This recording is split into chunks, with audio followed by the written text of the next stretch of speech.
Good afternoon everyone and welcome to our webinar.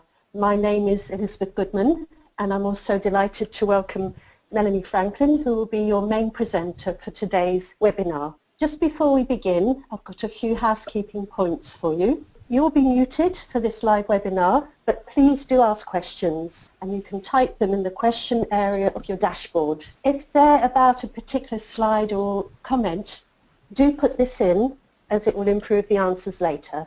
We will have a question and answer session at the end of the presentation, and any questions not covered by Melanie or myself, Melanie has kindly agreed to respond to after the webinar has closed. And these will be added to the webinar write-up on the APM Enabling Change page on the new APM website with the recording from today. If for any reason you lose connection during the webinar, we will try and re-establish connection, and if this isn't possible, the content will be re-recorded and shared with you afterwards as soon as possible. So I'm just going to take you first through a few slides relating to the Enabling Change SIG. Our theme for today is very much about the enabling change. For today's webinar is how capable are you at managing change, and we will be in particular exploring the Change Management Institute's competency framework. So our SIG has been collecting information on a range of methodologies and standards during the 3 years or so that we've been in existence. And we've been collecting that to support our members. And we've also been collaborating with various external organisations, such as the Change Management Institute that we'll be hearing from today. The webinar today is about helping you to find out about the CMI's competency framework and assess if and how it's something that would help you and your teams and your organisations in developing your change capability. Today's agenda is just going to be this short introduction from myself, then we'll move over to Melanie, and then we'll have final questions and wrap up. Just reiterates our mission, which is all about improving the change capability of yourselves, your teams and your organisations. And in addition to the reference material on our website, we're producing an introductory publication which we aim to release in 2017. It describes the various areas that we explore in our SIG. So we have the events, membership and communications, for which I am responsible. We also have the methods and standards theme, which is the one that's been developing all these reference sources that I've mentioned. We're also very keen to continue exploring new areas of research in managing change. So we have a theme around that and a current area of research that you'll be hearing more about in some of our future events. And we also are continuing to collaborate both with external and internal groups in the APM. Last but not least, we have what we call our practitioner groups, which are focused around different industry sectors, and they are more or less self-running groups of people who work in the sectors, in the industry, in academia, are published authors and consultants. A very quick flavour of some of the methods that we've been documenting on our website. You see the CMI is on there in the last column, and we aim to be method neutral. So that brings us, I think, nicely, Melanie, to next slide, where I hand over to Melanie, who is the co-chair of the Change Management Institute and a master level change practitioner. Thank you, Melanie. Hi there. So you can see who I am. I've been working in change for a very long time. I lead lots of large-scale transformations for big organisations around the world. What I thought would be useful, though, is if we got to know a little bit about you. So I'm asking for a poll to be set up so that we can find out just a little bit about you. So hopefully you can answer those questions for me. Elisabeth's going to give us the answers as soon as many of you as possible have clicked on. The response to the first poll, how many of you are involved in a change initiative? Yes had 83% and no had 17%. All right, so we've got lots of change practitioners on board then, lots of people involved. Right, what about the next question then? The second question has come up. How many of you have a formal change management or project management qualification? And we have 4 options for you to choose from. Yes, I have both. Yes, I have a formal change management qualification only. I have a formal project management qualification only. And no, I do not have either. So we're just waiting for those answers to come in. And the answers are 76% have a formal project management qualification, 1% have a change management qualification, 10% have both, and 13% have neither. Okay, well, I think I'll welcome the 10% who I think are going to epitomise where we're heading in this marketplace. But let me explain why both formal project and change management qualifications are likely to be in your future. First of all, let's talk about the professionalism in change management. Right, I've only been tracking this particular marketplace for the last sort of 18 months or so. Very interesting. I use the same job board every time I do this, and I go on periodically every few weeks and have a look. And I think what's really interesting is that the number of specific change management roles are increasing. So you can see the blue line there is business transformation. That's slightly lower but different to change management. I think the business transformation tends to be much bigger. It's more of a sort of program management style role. It's very much leading quite a significant change initiative that's made up of many, many work streams. But we also have quite a lot of specific change manager roles who are there to manage the change, often off the back of a specific project. So there's a lot of collaborative working going on between the project world and the change management world, because it's the change manager who's basically making this a reality by addressing all of the new processes, the training, the new ways of working. So that's the first thing to say is the specific roles are increasing. But I think talking to an awful lot of the recruiters in this marketplace with regard to the change management skill set, we're seeing that any delivery, any project or program role, any organisational design role, anybody working in strategy or operating models, all of those roles are now requiring quite a significant element of change management as a must, as an absolute minimum. So I think that there's a recognition that any kind of delivery role cannot be done without some kind of understanding of change management. So I think we're increasingly seeing change management being the normal skill set. I think on this slide, on the left-hand side, what you can see there is these are the change management examinations. This is from the APMG International's stats, and they have their qualification, the change management practitioner. And you can actually see there's about 12,000 people who've taken the exam in the last few years, and it continues to grow. It's rising by about 25 to 30% in the last couple of years, year on year. On the right-hand side, what you can see is both global in the blue and UK in the orange, membership numbers in the Change Management Institute. And I think what's interesting there is that in the last 4 years, since 2012, it's more than doubled globally. But more interestingly for us, I think, in the last 4 years, it's more than quadrupled in the UK. And I think this is part of the pattern that I'm seeing, which is that change is now becoming the new norm. I think that's reflected in the fact that in certain economies where there's quite a level of professionalism around project management, the next extension into that was, yes, but how do we manage the actual changes around what we're delivering so that what we're delivering becomes the new way of working.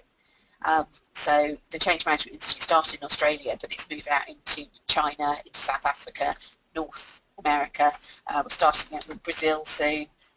We've just launched Dublin. We've got 5 chapters here in the UK. So I think there's quite a lot of growth on that score.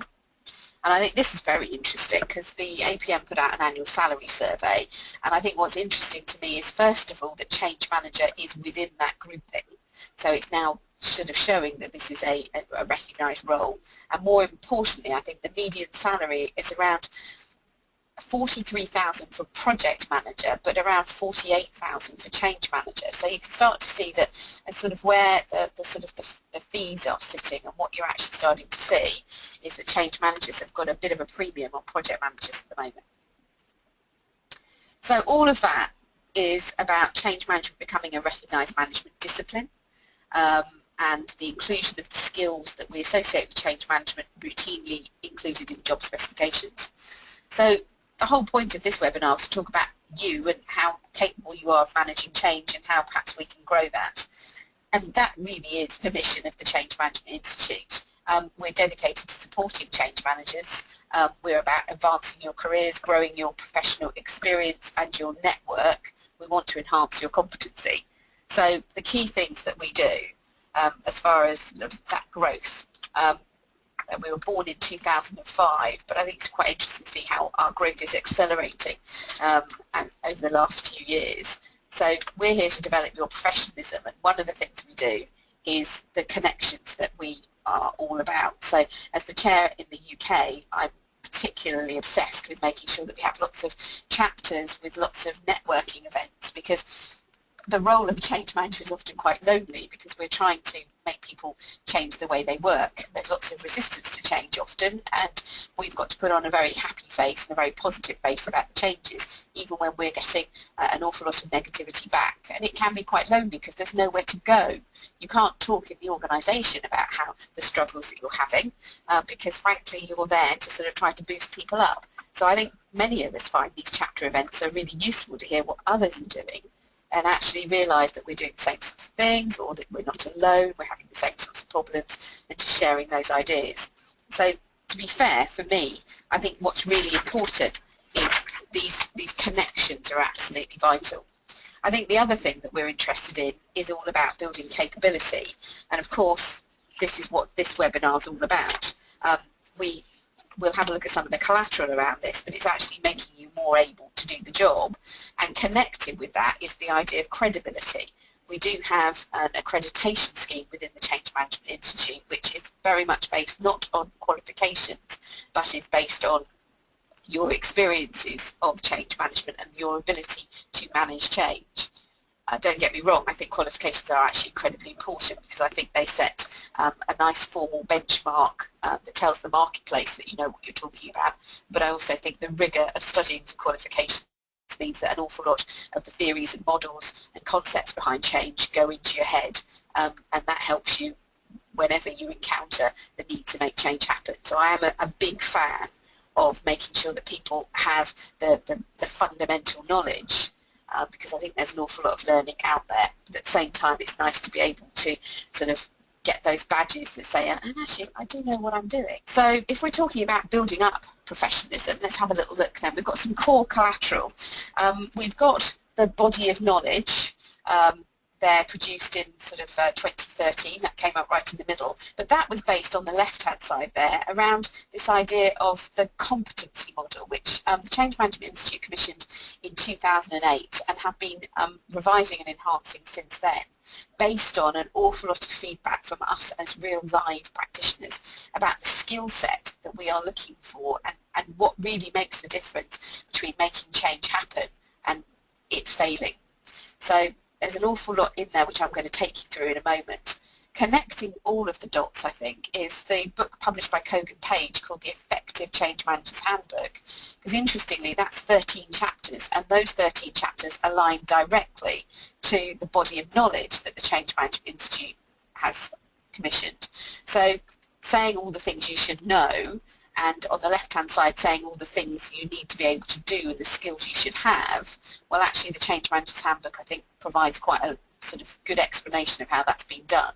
And funnily enough, that is the standard textbook for the APMG's Change Management Practitioner qualification. So I think we're very lucky that actually in the way in which change management training and qualifications and available resources are all going, is that it's about building your fundamental understanding and knowledge so that you can apply that in real life situations. So I think there's quite a lot of useful collateral out there to help you do that. Now this is going to be my talk on the competency model, because I use it all the time, because my job is to build the capability for change management within organisations. So that competency model is something that's really important to me, and I think there's something in here about sort of, for me there's three areas. It's a useful tool, you see, for hiring and shape, if you're hiring people, because it shapes your thoughts about what you need. I think it's a really useful tool if you're writing your own CV, because you can benchmark your own skills against it. But I think that there are sort of three areas that we want to sort of look at, and they're all three areas are covered by this competency model. The first is the content of what a change should be, what a change actually is. So those sort of analytical skills, we'll have a look at those in a minute.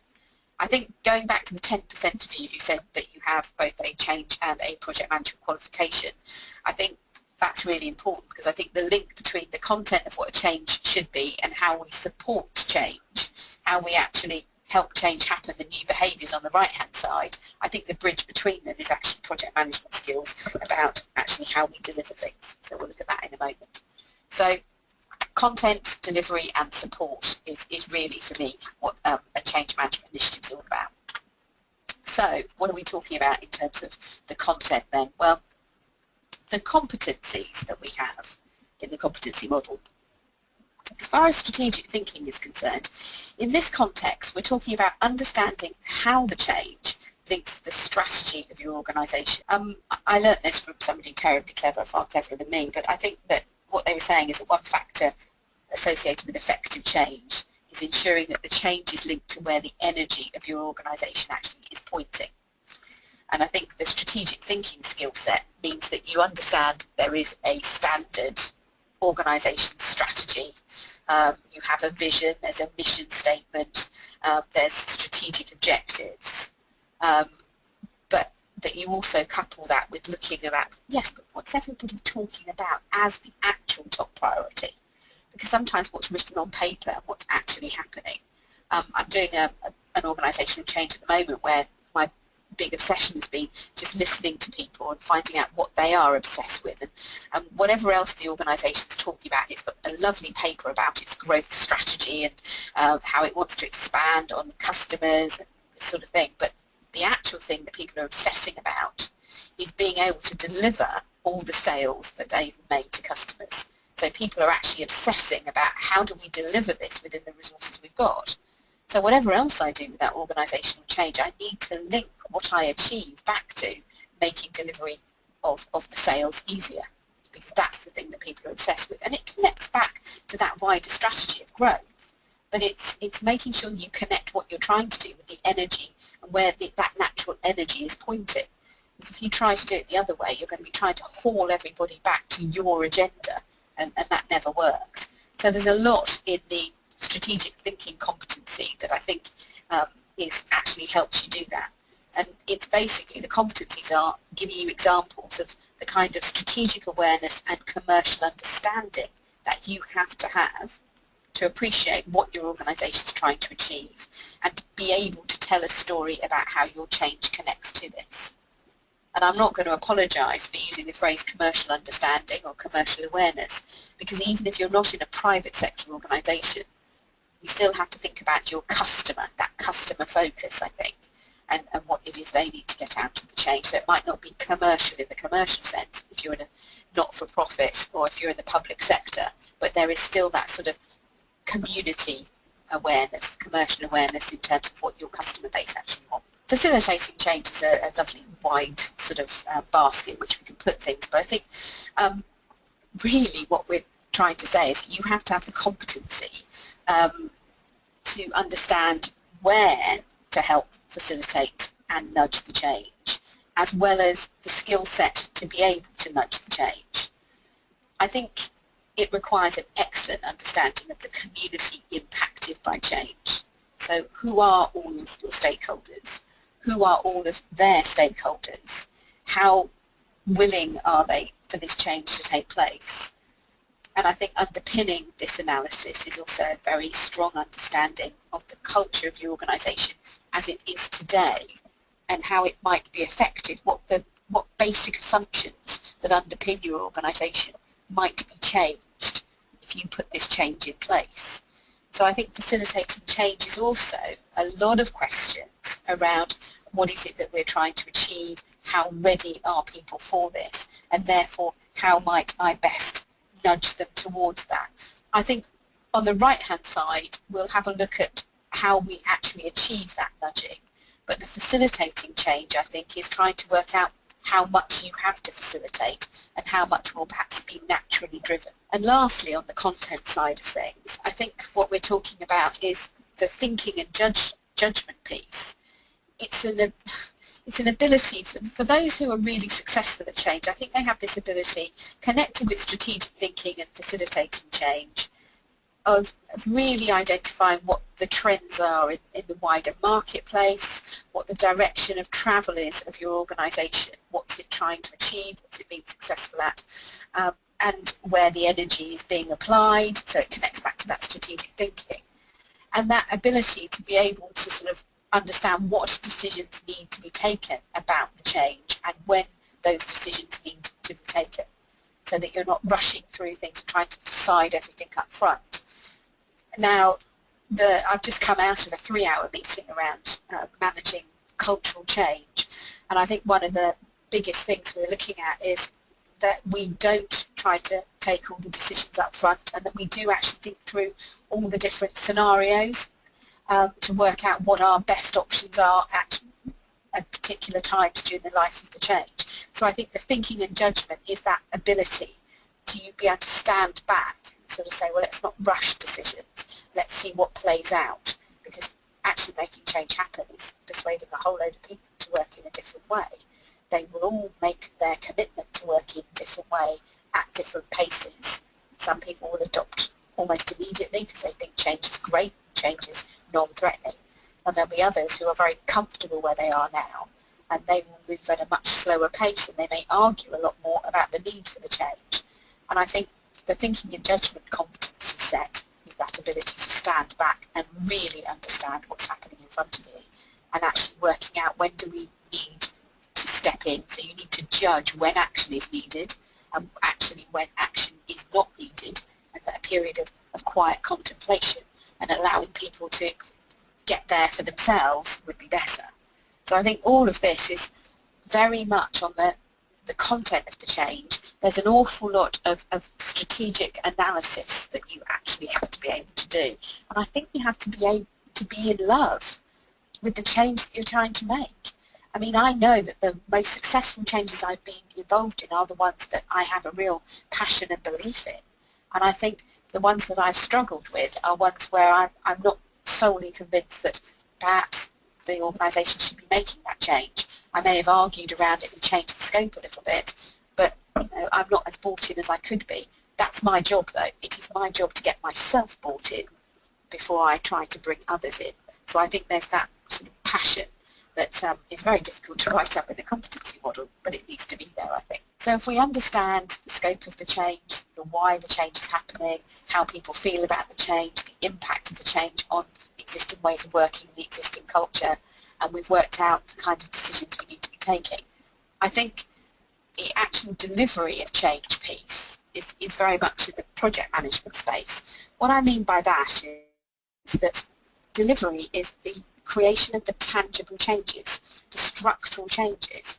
We're talking here about the actual creation of perhaps the rollout of new systems, or we're talking about the creation through perhaps workshops of new processes, new streamlined processes, or maybe we're talking about a reorganisation where we're actually restructuring the company and we're changing the governance model and we're changing people's role descriptions and we're asking them to reapply for their jobs.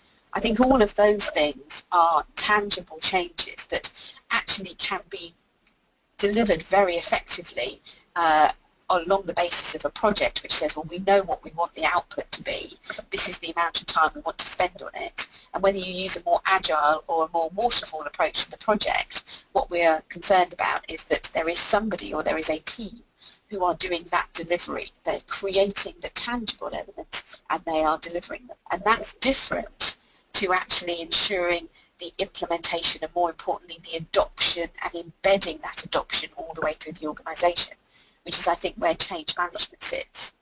So hopefully you're starting to see why I think the link between change management and project management is so important.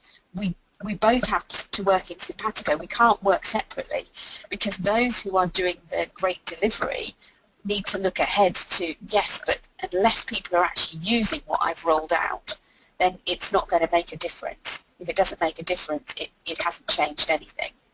And at the same time, those of us who are looking at that implementation and embedding and adoption need to rely very heavily on our colleagues who are doing that actual creation. I think a lot of really clever project managers are also very talented change managers.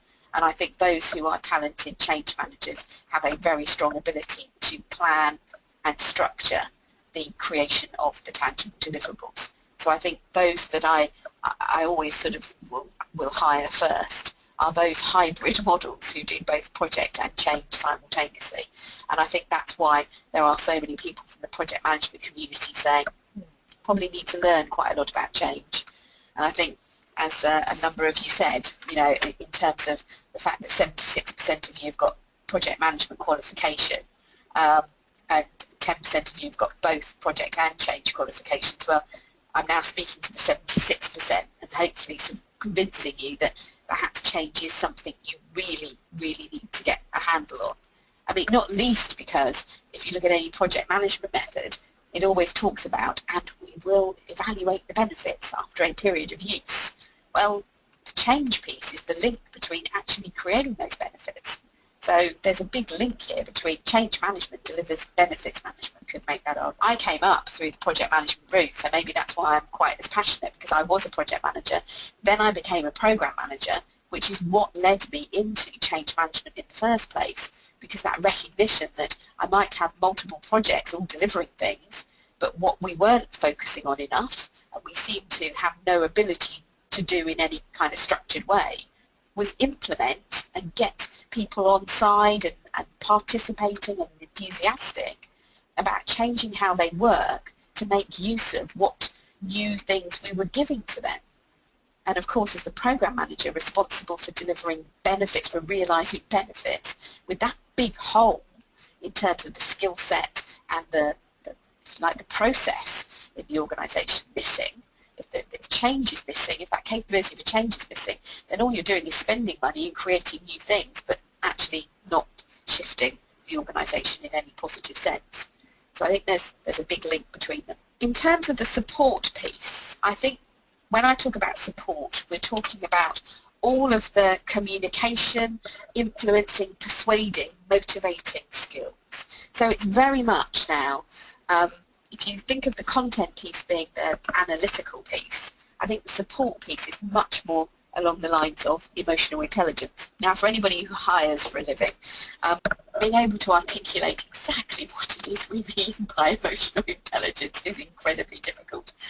This morning somebody was asking me what my job was, and actually the real answer was Chief Persuasion Officer. You know, what do you do for the organisation? I excite people so much about the possibilities of working in new ways that they go off and design these new ways of working and they adopt them for themselves, because that's what I do. I can't force or make anybody actually change. It's all about influencing. It's all about persuading and creating an aspirational environment. People say, hey, I want to be a part of that. So there's a lot of emotional persuasion involved. But I think interestingly, when putting this webinar together, I had to step back and look at competencies. And I think, where does my ability to influence come from? And in part, it does come from my own credibility. So the whole point about doing a webinar and building your capability for change is because I think being part of the specific interest group, being part of the Change Management Institute, having change management qualifications, all of these things go to building up the fact that you are an expert in your field and you have real credibility. Because I think we shouldn't forget that influencing is about perhaps leading people towards a new destination. Well, I wouldn't follow you anywhere unless I really believed in you. Well, how does somebody believe in somebody else? Because they have that sort of credibility, they have gravitas, they have that experience shining out of them. So I think there is something in there about we all have a personal responsibility to actually build and demonstrate our credibility if you want to be an effective influencer. I think the communication is interesting in change management because I think we're starting to see a more grown-up approach. I don't know if that's the right phrase, but certainly we're starting to see a recognition that communication for change is not just about pushing messages out there. It's about two-way engagement, and I think the first thing we have to recognise with that is that if you are truly engaging with people, you first of all have to have a feedback loop. We want to hear what it is you're thinking. The other thing is we've got to be willing to change some of the changes in response to the feedback. So I think communication is incredibly sophisticated now. It is not a PR exercise. It's not about pushing messages out there. when I train the change management practitioner course, one of the things we're always talking about is the fact that in the Effective Change Manager's Handbook, they talk about a communications plan, and in another chapter, they talk about a change plan. What I think is interesting in the real world is that actually those two are often concatenated into one plan, because actually managing change, implementing change, is all about communicating its benefits and persuading and influencing and exciting and motivating. So all of the communication activities are part of managing change. So why would you have two separate plans? So I think it's communicating around the actual creating the excitement, giving people the information they need to take the change forward. So communicating change is about encouraging people to move from old ways of working and overcoming the fear of the new. It's not a process about making announcements. It's about building a two-way relationship. It involves lots of listening, and I think it's building in those activities to be able to listen to how people are feeling and to reassure them of their fears. So again, this is one of the reasons that I put a lot of this under the support column, because actually you might be chief persuasion officer if you're a change manager, but you're also there as a counsellor. You are there to just let people talk about how hard they're finding it, and the fact that they're being challenged by this and they're fearful, and help them overcome those fears. I think that leads us to the last part on here, which is the coaching competency, supporting and guiding those who are impacted by change. I think sometimes this means helping them to develop a structure and a process so they can see the end-to-end journey of how they're going to make change. So I think sometimes we're coaching to help them build their own sort of structure and their own plan. If they are of that persuasion, they like to plan everything, I think you have to coach in quite a structured way to help them find the answers. And I think sometimes it's about the psychological impact of change on their emotions, on the emotions of their teams, and reassuring them how normal this is. So there are lots of models out there, Kubler-Ross, William Bridges, etc., but also Carl Rogers, about how we actually encourage people to feel reassured. So again, I think it's about understanding how to do coaching and how to do coaching very effectively. So all this guidance is in the competency model from the Change Management Institute, and it's a great basis for building your credibility, because once you've got the experience, you can then apply for sort of the accreditation of the Change Management Institute, but more importantly, this gives you the sort of idea of what are all the things you really need to know, and where perhaps you've specialised in the past, where do you think you'll sort of widen your skill set out to. So it's a great tool if you're creating your own CV to try to think, well, where am I? Benchmark myself informally. It's freely available on the Change Management Institute website under the accreditation tab, so I highly recommend that you have a look at it. But that's not the only thing that I think is about building capability for change, because how capable are you at managing change is about your personal skill set. But I think also it's about looking at how organisations are building their capability and perhaps how you might want to get involved in that. This really sums up my life, I think. These are the three sort of interconnected pieces that my clients are all battling with. The first thing is that I think change management is maturing. I think it's growing up, and I think people are increasingly understanding what an important management discipline it is. And it's not good enough just to have really effective project management, delivery management. You've actually got to be able to implement things effectively as well. So I think the framework, and I deliberately use the word framework because frankly, we're not in the world where we're talking about methodology, but we are talking about the same thing. It's just the language isn't acceptable. You can't use the word methodology in change because change is about emotional experiences that people have, the emotion of abandoning old ways of working and learning new ways of working. So we tend to talk about a framework or an approach rather than a methodology, because a methodology sort of implies quite sort of prescriptive approach, and I think the framework or approach tends to capture the idea that actually it's more about persuading and motivating and influencing. I think there's something worth saying here in that you can line up your change management framework with your project management framework. I think if you see the change management framework very much as about providing that analysis of the change, really understanding the scope of it and the impact on the business, coupled with the emotional intelligence for actually encouraging people to want to make the change. You can see that those are very complementary but align very well to the project management framework you already have. So I think some organisations have sort of said, well, actually what we'll do is we'll just further develop our project management method to include all of the change management activities.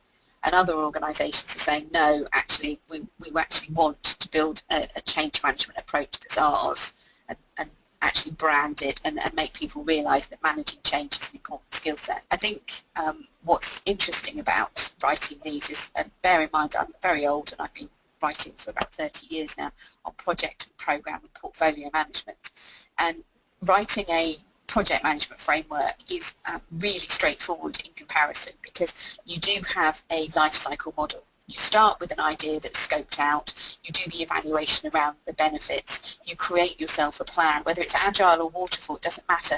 You start to work out when you're going to deliver, what you're going to deliver, and you start getting into the design and the development. You bring in the testing. As I said, if it's agile, you obviously be doing this on a repeatable basis, but you actually have quite a well worked out journey through to delivery. The problem when you're writing, I think, change management frameworks is there's no really obvious starting point because it's emotional reactions. I think there's some really good examples of I love the William Bridges model, talking about the endings, the neutral zone and the new beginnings, because that always gives me a good place to start, I think. Saying goodbye, ending, saying goodbye to the old ways of working. The neutral zone, that experimentation when you're practicing new ways, and then the new beginnings as those new ways start to become the norm. I actually find that very helpful. But the most important thing I point out to people is that everything overlaps everything else, unlike in a project management framework, because at the end of the day, people are adopting change at different speeds. It's not about a tangible delivery where you can actually measure out, this is the number of desktops that I've rolled this Office 365 onto. It's not that at all. It's about, well, how many people do I think I've persuaded? How much do I think I've persuaded them from being maybe completely against the change to maybe being neutral, and some of them are in favour of it? How do I measure that very subjectively? What actions do I take next? Should I move on to the next stage? Everything overlaps everything else, and I think with a change management framework, being prescriptive is a very difficult thing to do and just not helpful. It's not reality, because that's not how your entire community who are impacted by change are affected. So I would say that writing these things has become, I would say, one of the most intellectually challenging pieces. I think coupled with that, organisations are now saying, well, if we've got an approach to change management, if we've got our own framework, the CMO, it stands for Change Management Office, although very few of my clients would call their CMO a CMO. They call it all sorts of different things, the Portfolio Office, the Transformation Office, the Centre of Excellence. But the point is that if a change is to be successful, it's necessary to have a really strong understanding of all the other changes taking place, how they all link together organisationally. There needs to be a rigorous review of the progress to encourage those where too little action is taking place. So we do need to know how many people are on board, how many people do we still need to persuade. And my own experience tells me that it's really important to have a sort of challenge function that sort of nudges the change forward all the time. And that function acts not only as a critical friend, but is also a support, sort of source of support, source of guidance. So change management offices are not the same as a PMO in terms of being a reporting function only, and they are not staffed by people who are very good at pulling together lots of Excel spreadsheets or perhaps using the collaboration tools, but they are staffed by people who are really experienced in the emotional intelligence around how do we persuade people to work in different ways, because that's what you need. You need an appreciation of the fact that change is about persuading others. So the Change Management Office is the centre of the excellence. It probably owns the framework. It's responsible for updating the framework, but it's actually all about keeping an eye on the big picture of all the changes that are taking place. There's a paper out by McKinsey recently that talked about the PMO being it has to be a transformation office, and it has to be actually looking at how is the organisation shifting forward in this environment of non-stop change. an increasing pace of change. They're sort of saying, actually, we need to see this transition to the CMO, the transformation office, the portfolio office, whatever you want to call it. And I would say that an awful lot of clients are now starting to realise that actually the framework needs to be owned by some sort of centralised function. We have a thought leadership panel at the Change Management Institute for the real big hitters in change management, and it's interesting to see how the change management office is staffed by people who are truly excellent in change, and actually what then happens, the business then go and say, well, we want those to be with us more permanently. So there's a constant cycle of people entering the change management office to sort of polish their expertise, and then we can send them back out into the business, which links back to the change experts, because I think many organisations are recognising that as change is about persuading their staff to work differently, it's better to upskill their own staff to lead change than it is to turn the effort over sort of wholesale to outside consultancies. Now, believe me, I'm not going to shoot my own foot here by saying that consultancies don't have a role to play. There is a place for external resources, but I think that in fact the best changes, I think, are resourced through a mixture of externals who can really quite clearly see what's going on, particularly the culture, and aren't afraid to sort of call it as it is, and those who are working inside the organisation who know what's really needed. And I think it's a combination of those things there. So it's just sort of trying to make sure that we sort of understand that we've got the skills as well as the framework as well as sort of centralised office. I thought I'd ask a few questions to see, how much of your experience aligns with this, particularly the 83% of you who said you're involved in a change initiative. So sort of let's have a little look here. I mean, one of the questions we're going to ask is how many of you work in an organisation that have change teams? And then there was another one was about how many of you work in an organisation which has a change management framework. So I'll hand over to Elisabeth, who's going to run the polls and see where we're going. Okay, the first question is up. So how many of you work in an organisation which has a centralised change team? And your option is yes, you do, or no, you don't. So the votes are coming in. So the results are 58% said no, they don't have a centralised change team, and 42% do. Yeah. Okay, it'd be interesting to see if we did this the same time next year, and whether or not that yes column will actually grow. Let's have a look at the next poll then about how many of you have got a change management framework. And okay, so the result is to the question, how many of you work in an organisation which has a change management framework? 73% said no and 27% said yes. Interesting. Again, I wonder if that's going to start growing, because over a quarter of you do have that kind of framework, but I think what we're seeing in the marketplace is it continues to develop as organisations are recognising they need to build their capability. That's really interesting. Thank you. Well, as we're coming towards the end, I thought what I might put up is your development actions. What sort of things perhaps do you need to do if we're inspiring you that perhaps change management is the management discipline of choice, and that's what's going to happen in the future is definitely to be a change manager? Well, I think you need to get involved.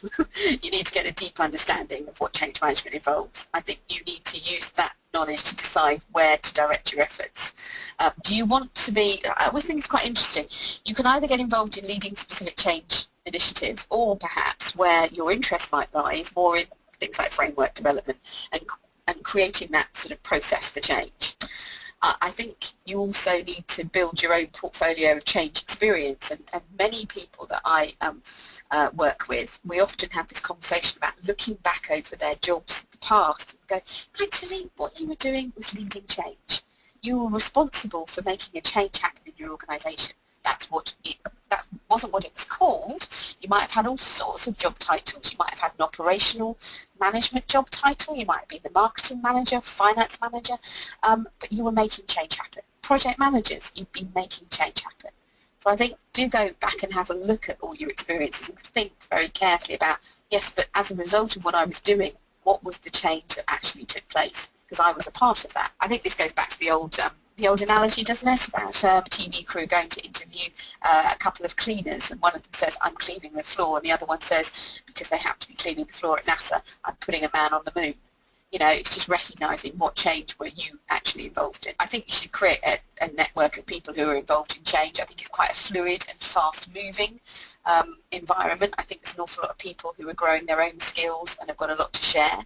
That's why I'm always so keen to see people coming to our events and joining the institutes. I think you get quite a lot out of that. And I think, to be blunt, get qualified, get accredited, but get qualified first if you're not. Learn about this from the grassroots up. Learn about the formal stuff, learn about the different theories and models, and that will help you sort of understand where you're going and where you've been, how much you actually already know. So of course we're always interested, get involved. If nothing else, you can find me on LinkedIn, or and if you want to, I'll then send you an invite to our Change Management Institute UK LinkedIn group. But you can also directly go to the Change Management Institute UK LinkedIn group and just sign up, and you'll see there the chatter that we have about all the events, and we post up sources of information, so we do some thought leadership things. So join us, basically. That will be really good. Now I'm going to hand over to Elisabeth for the closing statement. Thank you very much, Melanie. That was so interesting, and certainly gave me a very good insight into the competencies that you described from the CMI, the analytical, the project management, the emotional intelligence. That was so interesting. As you can imagine, we have had lots of questions, so I'm going to put some of them to you, and we just want to make sure we have a few minutes at the end for some closing words on how people can become further engaged with the Enabling Change SIG as well. So I've picked out a few. I've been answering a few as well, and of course I'll be sharing all of these with you, Melanie, afterwards. So one which I think would be interesting to explore from Milad, and apologies if I didn't pronounce your name correctly. So they're wanting your opinion about how change is being managed in large offshore and onshore oil and gas projects. Do you have any insights on that, Melanie? It's not my area of expertise, I'll be honest, but I think in offshore and onshore anything, I think the most important thing is that there is a core agreement about how a change is to be managed. So the framework becomes something really rather important. If we just go back to this one here, is the fact that there must be an agreement about how change comes into being, how it's going to be managed, so what's the link back to the project management. And I think that applies whether it's oil and gas or whether it's the IT outsourcing industry. We've all got to be on the same page, and I think that is one of the benefits of having a change management framework, is everybody agrees, look, these are the sort of steps we're going to follow. We do recognise people will have different experiences and go at different paces, but we need to make sure that we've done some of these things in this sort of order so that we can actually make the change work in practice. So if you're offshore and onshore, actually that is absolutely crucial. As far as the oil and gas industry is concerned, I suppose it's worth saying that the biggest players in the world do actually have change management experts, and they do have several of them, I'm not going to quote the companies, but several of them do have a very dedicated change management, centralised change management function. Alternatively, they've gone for a decentralised model where they have change managers who are, depending on where they are, I was with somebody the other day who's on the downstream from oil and gas, so they're into the distribution side of things, and yeah, they're a change manager aligned to the business, not aligned to a centralised function. Okay, thank you, Melanie. Now, as you can imagine, we had a flurry of questions around, isn't project management change management, what's the difference, and you did talk about that quite a lot in your presentation, so I'd like to just pick up two further questions that were related to that. The handoffs between change and project management. So we had Adam asking whether the project sponsor's role is the glue between the world of installation projects and the world of implementation change. He said it's something that he has seen in Network Whale project. I think that's absolutely right. I think the key thing is that the sponsor has to recognise that they're not sponsoring purely the installation, the creation piece, that they have to recognise, and we have to help them sometimes, to recognise that their responsibilities are about delivering the business change. So we're actually trying to work back, not to the scope of a project, but to a vision of what do they want to be different as a result of what the money they're investing. So what is it that should be different? And it's that sponsorship of that wider business impact that actually holds the two pieces together, because then it's very clear for them to see that they need both those who are, as he says, responsible for the installation, as well as those who are going to take responsibility for the implementation. And in fact, it knits the two together incredibly effectively. Okay, last question for you to answer in a minute if you can, so that I get my last slide in. Angus was saying that there's a danger in large organisations that the centralised office won't capture all the change initiatives. Do you have any suggestions for how that can be overcome? Well, actually, I think we have to start from the premise that perhaps they shouldn't. I think that if you go down the route of saying that some kind of centralised function has to capture every single change, then I think you're in trouble, because it will never manage that. And I think one of the things is there have to be thresholds above which they should be involved, but below which individual teams, departments, business units, if they are making changes that are perhaps affecting only themselves, and the way in which they do something particularly, but it doesn't affect the outputs of that, so it doesn't affect their sort of onward customer chain, or it doesn't affect upstream the inputs to what it is they're using, and therefore their supplier chain, then they should be allowed to get on with those changes, because that is about incremental improvement, and we're always looking for continuous improvement, continuous quality. So I think it's about understanding that there needs to be a threshold of impact. It's not a threshold around budget. I don't think it's a threshold around duration either. I think it's a threshold around impact. And if the impact is wider than a particular business unit and starts to have a knock-on effect elsewhere in the organisation, that's the reason for escalating it up into a wider change or portfolio management office. Messages of thanks as well in the questions that have popped up. So I echo that. It's been a really, really interesting presentation. Thank you. And my last slide is really just to point out on the New Look APM website, we do have a page for the Enabling Change SIG, where you can actually join the SIG. Our membership has leapt up in the last few weeks to 400 plus members, which is great to see. And if you go to the website, you can find all of these resources, and if you join the SIG, then we will alert you to events such as today's. You'll receive our newsletter, and you will be made aware of our introductory publication once we have that out, hopefully not too late into 2017. So thank you very much, Melanie, and we will share all the questions that people have put up with you.